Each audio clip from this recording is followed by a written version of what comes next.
स्वागत है दोस्तों अपने YouTube channel ITI technical course में। दोस्तों ये फर्स्ट ईयर थ्योरी की क्लास है और हम लोग इसके पहले 3 क्लास कंप्लीट करा चुके हैं। ये आज की चौथी क्लास है। जैसा कि कल अपन लोग पढ़े थे पोटेंशियल डिफरेंस क्या है, पोटेंशियल क्या है, टर्मिनल वोल्टेज के बारे में पढ़े थे, वोल्टेज ड्रॉप क्या होता है, ये सारी चीज़ें अपन लोग कंप्लीट कर लिए हैं। कुछ इलेक्ट्रिकल वर्क के बारे में, इलेक्ट्रिकल पावर क्या होता है, ये सारी चीज़ें अपन लोग पढ़ लिए थे। अब आज पढ़ते हैं वैद्युतिक पदार्थों के प्रकार, टाइप्स ऑफ इलेक्ट्रिक मटेरियल। यानी इलेक्ट्रिक मटेरियल कितने प्रकार के होते हैं, उनके क्या गुण होते हैं, जैसे कि चालक क्या है, अचालक क्या है, अर्धचालक क्या है, यानी कंडक्टर, इंसुलेटर, सेमी कंडक्टर, इनके बारे में आज अपन लोग पढ़ते हैं। आप लोग यदि कल की क्लास नहीं देखे उसको ज़रूर देखिएगा, उसको नोट जरूर करिएगा। आप लोग नोट्स बनाना चालू कर दीजिए। जब तक नोट्स नहीं बनाएंगे तब तक के लिए आपकी थ्योरी है, क्योंकि थ्योरी आप दोबारा जैसे पढ़ना चाहते हो, रिवीजन करना चाहते हो, तो आपके पास नोट्स होना बहुत ज़रूरी है। तो आइए आज सबसे पहले अपन देख लेते हैं वैद्युतिक पदार्थों के प्रकार, टाइप्स ऑफ इलेक्ट्रिक मटेरियल। यानी इलेक्ट्रिक मटेरियल कितने प्रकार के होते हैं। तो जो वैद्युतिक पदार्थ हैं, वैद्युतिक पदार्थ को निम्न 3 भागों में विभक्त किया गया है। पहला नंबर है चालक, दूसरा नंबर है अचालक, तीसरा नंबर है अर्धचालक। ये जो चालक है, अर्धचालक है और अचालक है, ये 3 प्रकार के वैद्युतिक पदार्थ हैं। अब सबसे पहले देख लेते हैं चालक यानी कंडक्टर क्या है।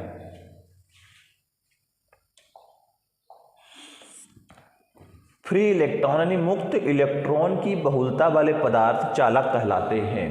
यानी जिसमें सबसे ज़्यादा इलेक्ट्रॉन की संख्या होती है वो चालक कहलाते हैं। मुक्त इलेक्ट्रॉन की बहुलता वाले पदार्थ चालक कहलाते हैं।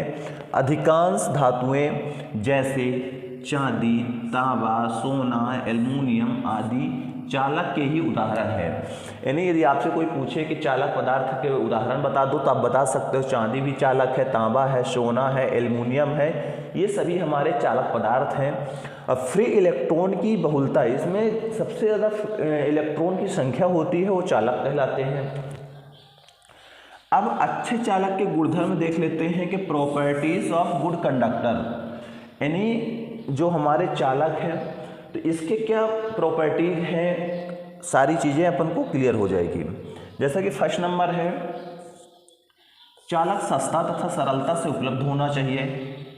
यानी यदि आप कंडक्टर खरीदने गए हो, कहीं पे वायर खरीद रहे हो, तो सस्ता होना चाहिए और सरलता से उपलब्ध होना चाहिए, जिससे कि सामान्य वैद्युतिक कार्यों के लिए इसका उपयोग किया जा सके। यदि ये सोचिए कि यदि आप चांदी के चालक खरीदने जा रहे हो तो सबसे महंगा मिलेगा और हर जगह उसको यूज नहीं करोगे क्योंकि चोरी हो जाएगा। तो वही बोला गया है कि चालक सस्ता तथा सरलता से उपलब्ध होना चाहिए। जो हम वायर यूज कर रहे हैं वो मार्केट में कम पैसे में मिलना चाहिए, और ताकि हम उसको हर जगह यूज भी कर सकें। भाई कम पैसा खर्चा हुआ है तो आप हर जगह सरलता से उपलब्ध कर सकते हैं, लगा सकते हैं। तो यही बोला गया है कि चालक सस्ता तथा सरलता से उपलब्ध होना चाहिए, जिससे कि सामान्य वैद्युतिक कार्यों के लिए, सामान्य सभी प्रकार के इलेक्ट्रिकल वर्क के लिए, सभी बिजली के कामों के लिए हम उपयोग कर सकें। दूसरा नंबर है चालक तन्य होना चाहिए, जिससे कि उसके द्वारा महीन तार निर्मित किए जा सकें और उनका चोक, आर्मेचर आदि बाइंडिंग कार्यों में प्रयोग किया जा सके।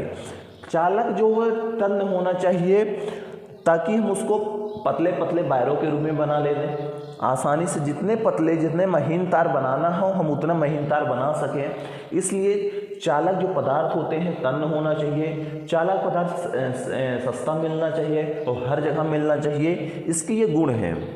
तीसरा नंबर कह रहा है चालक से दृढ़ अर्थात मजबूत होना चाहिए, जिससे कि उससे बने तार ओवरहेड लाइन में प्रयोग किए जा सके और खींचने पर वो सरलता से टूटे नहीं। यानी जो चालक मटेरियल होते हैं वो मजबूत होना चाहिए ताकि खींचने से वो टूटे नहीं। पहली बात चालक से दृढ़ यानी मजबूत होना चाहिए, जिससे कि उसे बने तार ओवरहेड लाइन में प्रयोग किए जा सके और खींचने पर वो सरलता से टूटे नहीं। ऐसा नहीं कि हम खींच लें, इस पोल से उस पोल के बीच वायर को लगा रहे हैं, पता चले बीच से टूट जाए। तो चालक ऐसा भी नहीं होना चाहिए, ये तीसरा गुण है। चौथा नंबर है चालक आघातवर्ध होना चाहिए, जिससे कि आवश्यकता अनुसार उसकी चादर एवं पत्तियां बनाई जा सकें।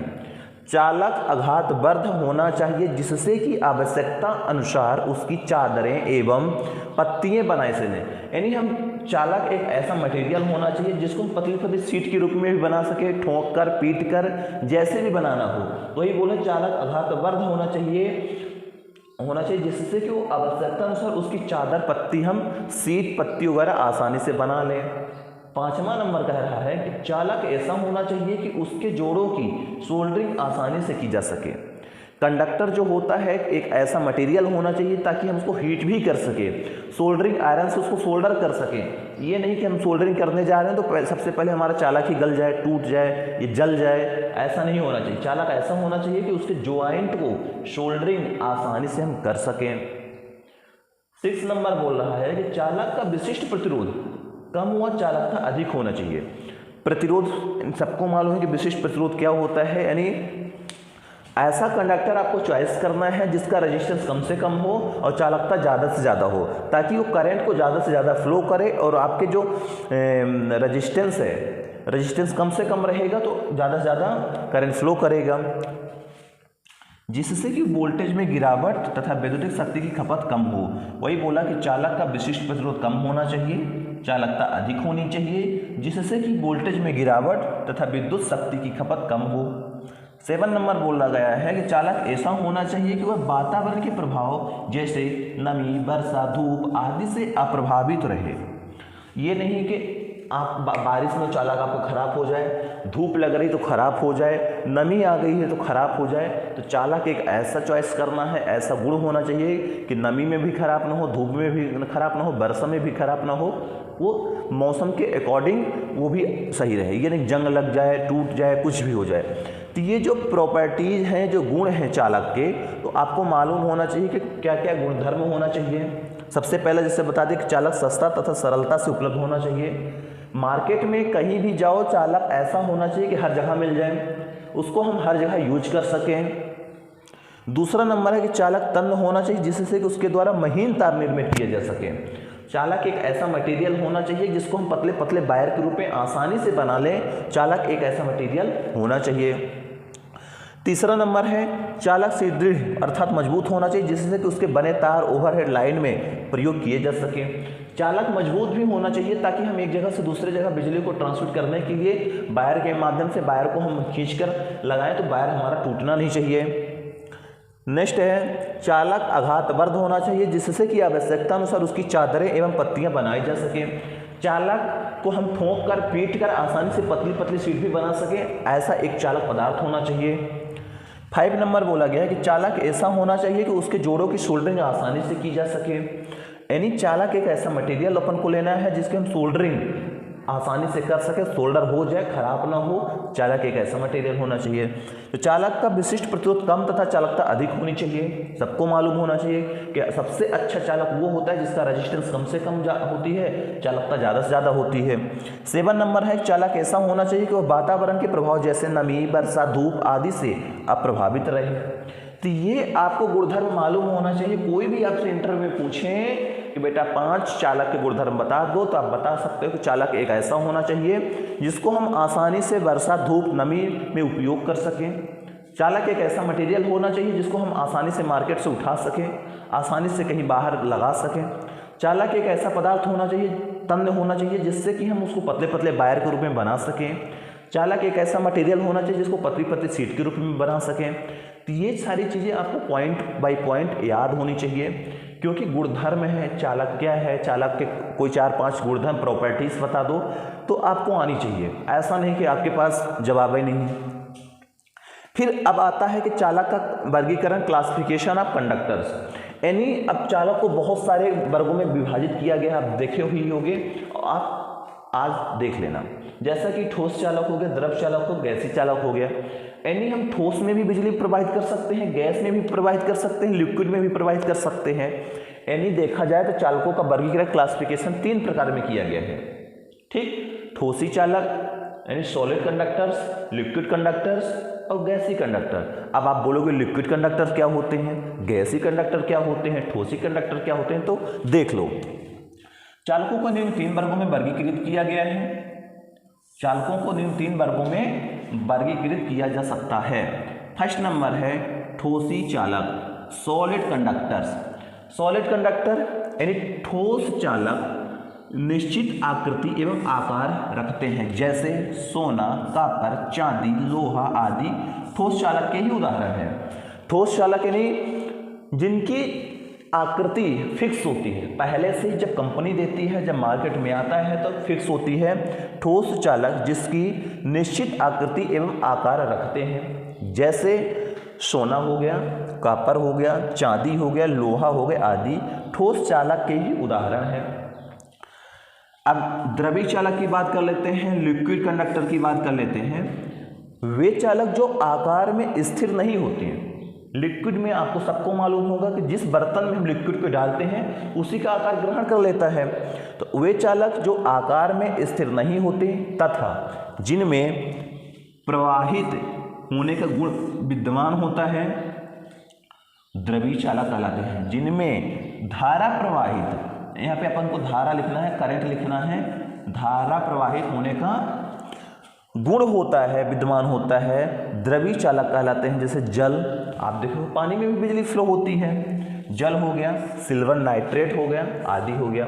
तो यानी अब आपको ये भी मालूम होगा कि द्रवी चालक क्या होता है। जैसे अपन सबसे उदाहरण पानी ले लेते हैं, पानी में भी धारा प्रवाहित होती है, इलेक्ट्रॉन फ्लो होते हैं, तो वही बोला गया द्रवी चालक में वे चालक जो आकार में स्थिर नहीं होते तथा जिनमें प्रवाहित धारा प्रवाहित होने का गुण विद्यमान होता है, जिसमें धारा प्रवाहित का गुण उत्पन्न होता है, द्रवी चालक कहलाते हैं। जैसे जल, सिल्वर नाइट्रेट, ये द्रवी चालक के उदाहरण हो गए।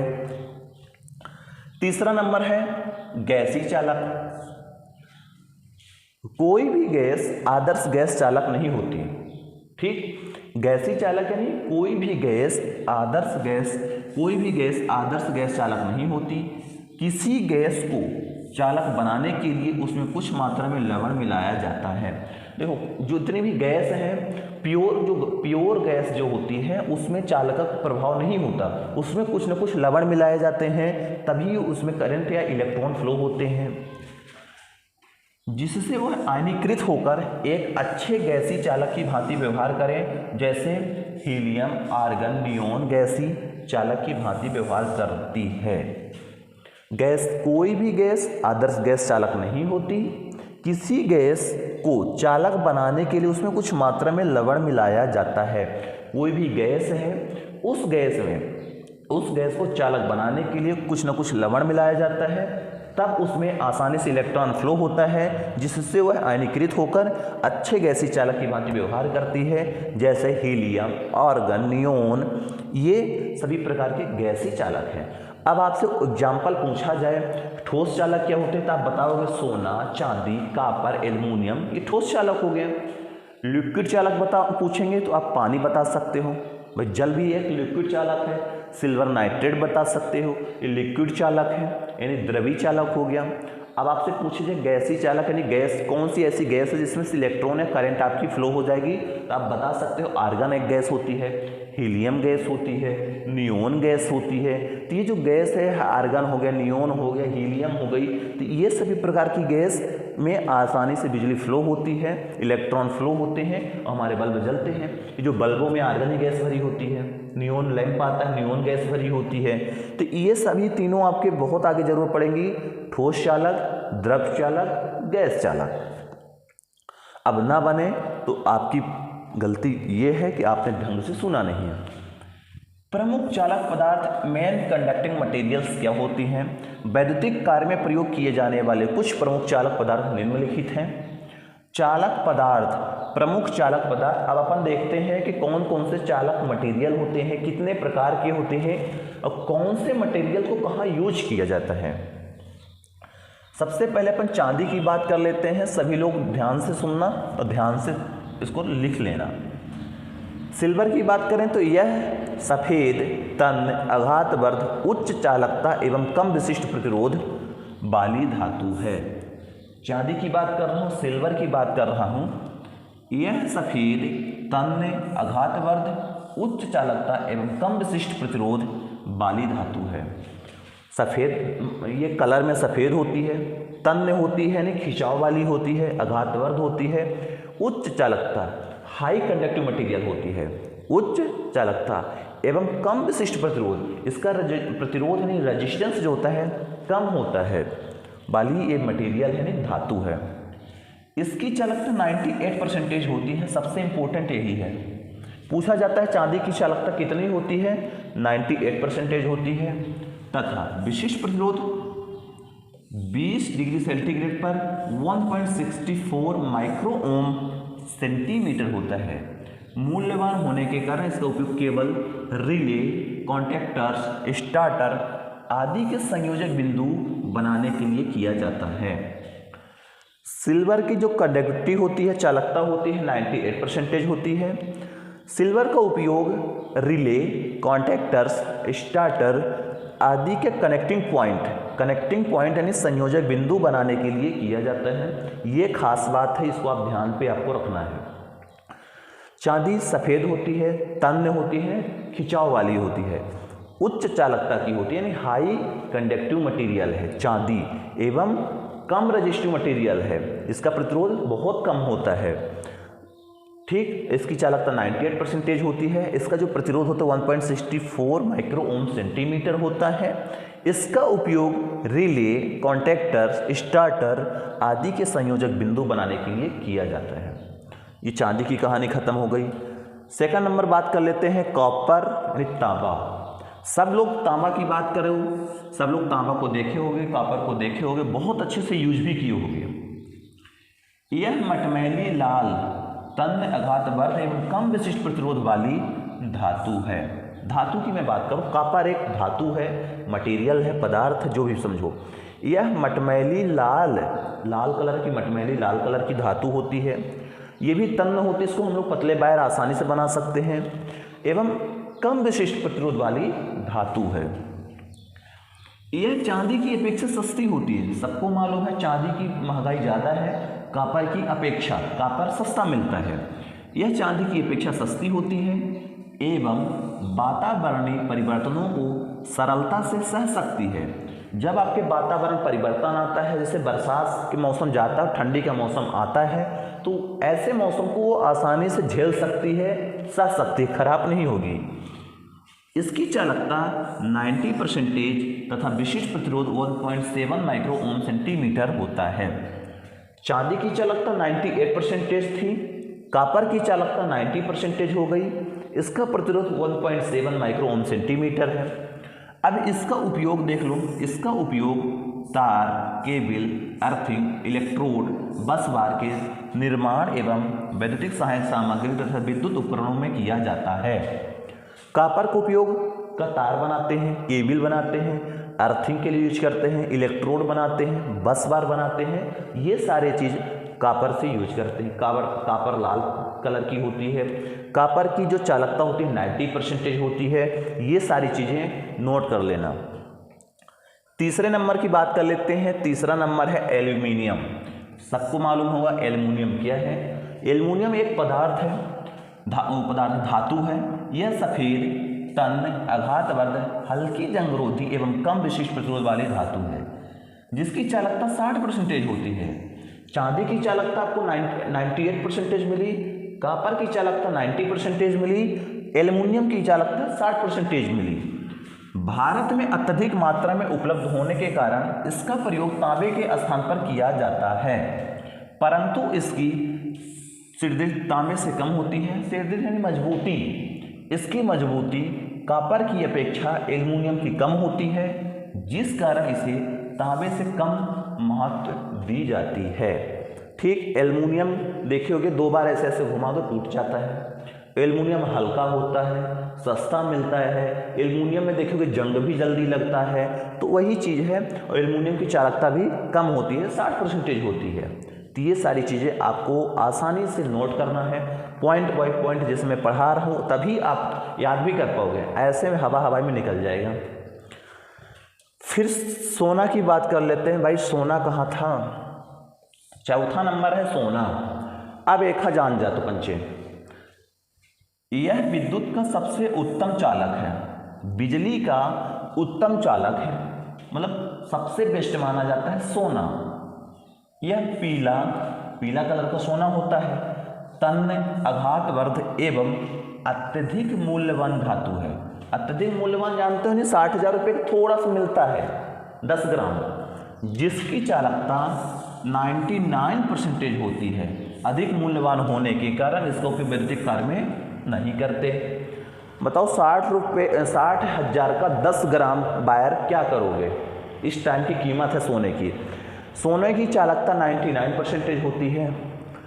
इसका उपयोग बिजली के कार्यों में करते नहीं भाई, आभूषण बनाने में करते हैं, सबको मालूम है। अब आपके पास 4 ऑप्शन हैं, चांदी, सोना, तांबा, एल्युमिनियम। अब बताओ सबसे ज़्यादा चालकता किसकी होती है? कमेंट करके ज़रूर बताना कि सबसे ज़्यादा चालकता किसकी होती है। आपके पास ऑप्शन है चांदी, सोना, तांबा, एल्युमिनियम। और सबसे कम चालकता किसकी होती है? सोना, कॉपर, एल्युमिनियम, चांदी। दोनों का ऑप्शन आपके सामने रखा हुआ है। यदि आप पढ़े होंगे तो कमेंट करके ज़रूर बताओगे कि चांदी को सोना की चालकता किसकी ज़्यादा होती है और किसकी सबसे ज़्यादा चालकता होती है, किसकी सबसे कम चालकता होती है। आप जरूर दोनों को जवाब देना। नेक्स्ट पढ़ते हैं टंगस्टन। टंगस्टन यह गहरे स्लेटी रंग की उच्च गलनांक वाली तन्य एवं कठोर धातु है। यह गहरे स्लेटी रंग की है, उच्च गलनांक, इसका गलनांक बहुत ज़्यादा है।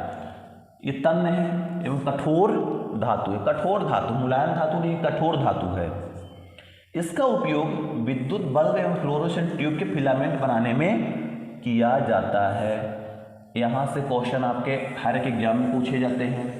ये चीज़ विद्युत आपके जो बल्ब होते हैं, जो आपकी ट्यूबलाइट होती है, उसके जो फिलामेंट बनाए जाते हैं वो टंगस्टन के बनाए जाते हैं। टंगस्टन एक मटेरियल है, आपको मालूम होना चाहिए। टंगस्टन के ही विद्युत बल्ब के फिलामेंट, ट्यूबलाइट के फिलामेंट बनाए जाते हैं। विद्युत बल्ब के और फ्लोरोसेंट ट्यूब के फिलामेंट बनाने में टंगस्टन का उपयोग किया जाता है।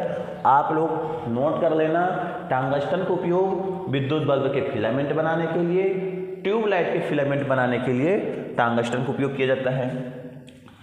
इसे पिघलाने के लिए उच्च तापमान यानी 3400 डिग्री की आवश्यकता होती है। कोई भी क्वेश्चन उठा सकता है, टंगस्टन का गलनांक कितना होता है? 3400 डिग्री आप बोल सकते हो।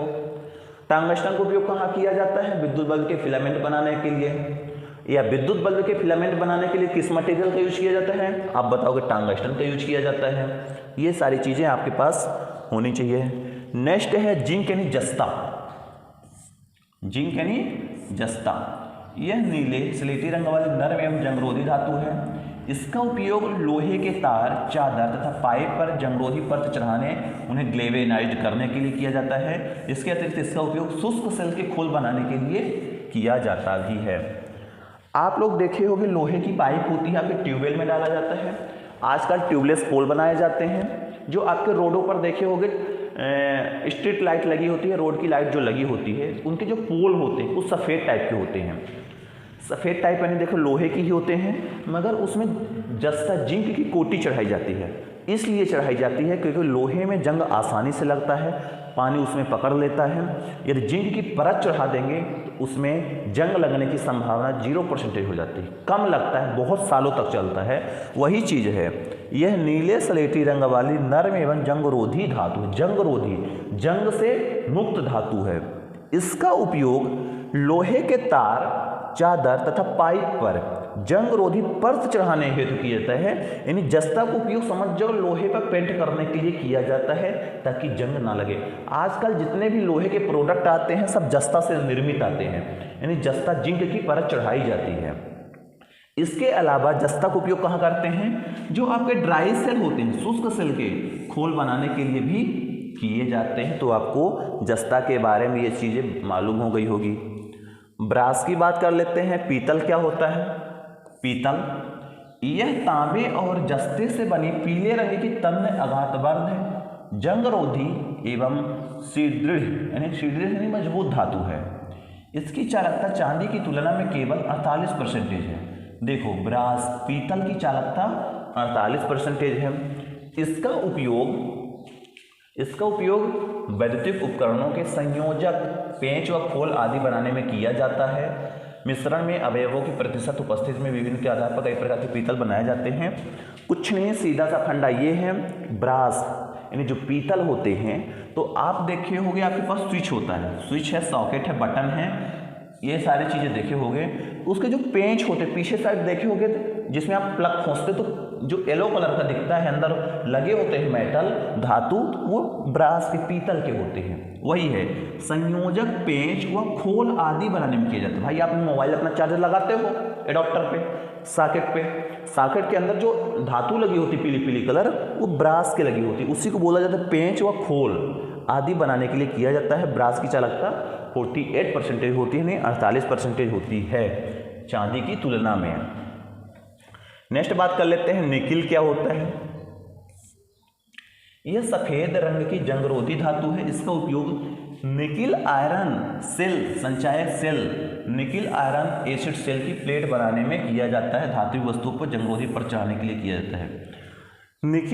जो निकिल है, निकिल में भी जंग नहीं लगता।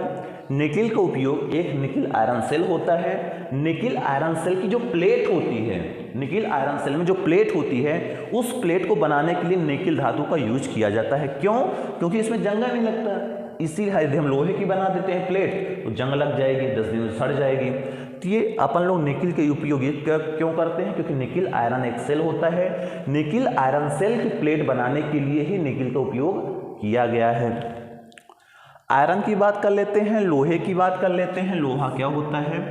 यह एक सुदृढ़, सस्ता, सुलभ, तन्य एवं आघातवर्ध धातु है। यद्यपि इसका विशिष्ट प्रतिरोध तांबे की विशिष्ट प्रतिरोध का लगभग 8 गुना होता है, परंतु इसके अन्य गुण जैसे उच्च यांत्रिक शक्ति आदि के कारण इसका उपयोग टेलीफोन के तार, अर्थ तार, वैद्युतिक उपकरण की बॉडी तथा लेमिनेशन आदि बनाने में किया जाता है। लोहा है भाई, लोहा का जो रेजिस्टेंस होता है 8 गुना ज़्यादा होता है सभी से। अब देख लो, यह मजबूत धातु है, सस्ता मिलता है, हर जगह पड़ा रहता है, सबको मालूम है। अब इसका उपयोग आप देखे होंगे टेलीफोन के तार बनाने के लिए लोहे का वायर यूज करते हैं, अर्थ वायर लोहे का करते हैं, वैद्युतिक उपकरण लोहे के करते हैं, बॉडी लोहे की करते हैं। तो ये सारी चीज़ आयरन से ही बनाए जाते हैं।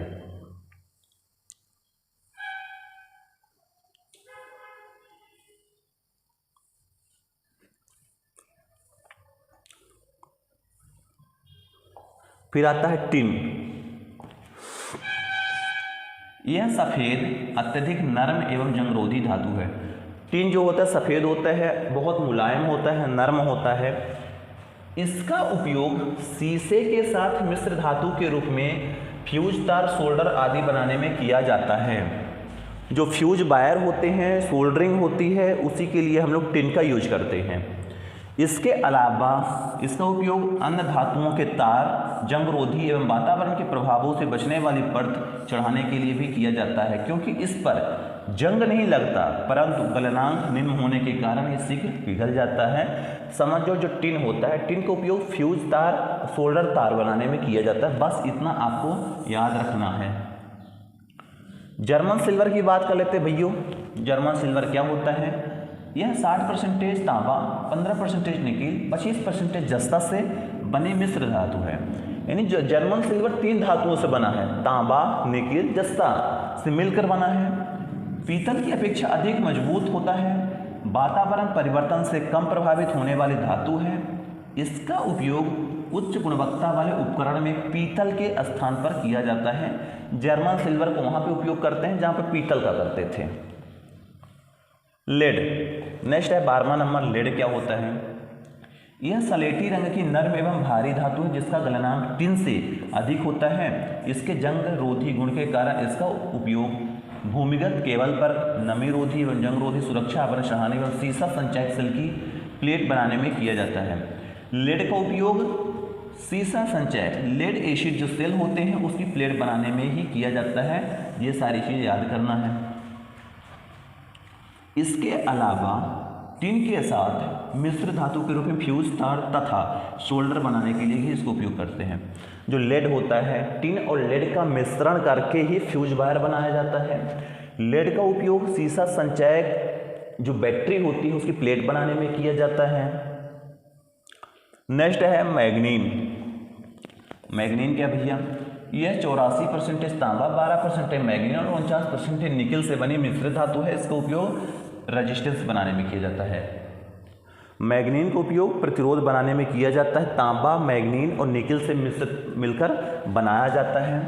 उपयोग सभी पदार्थों का जरूर आप लोग लिख लेना, सभी मटेरियल का। जैसे मैग्नीन एक मटेरियल है, इसका उपयोग हम लोग रेजिस्टेंस बनाने में किया जाता है। फिर इसके बाद यूरेका, यह 40% निकिल 60% तांबा से बनी मिश्र धातु है। यूरेका यह 40% निकिल 60% तांबा से बनी मिश्र धातु है। यह तन्य एवं उच्च विशिष्ट प्रतिरोध वाली धातु है।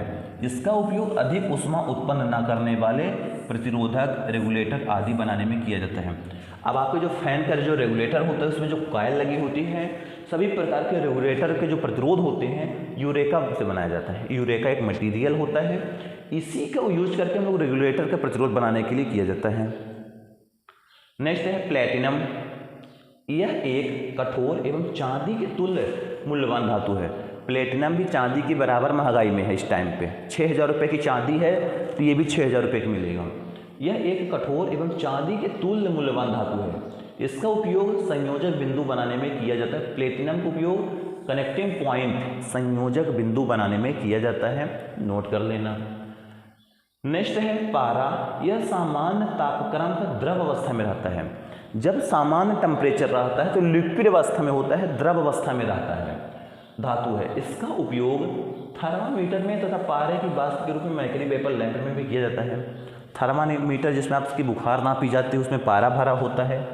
मरकरी वेपर जो लैंप होता है उसमें भी पारा भरा होता है। ठीक। नेक्स्ट है नाइक्रोम।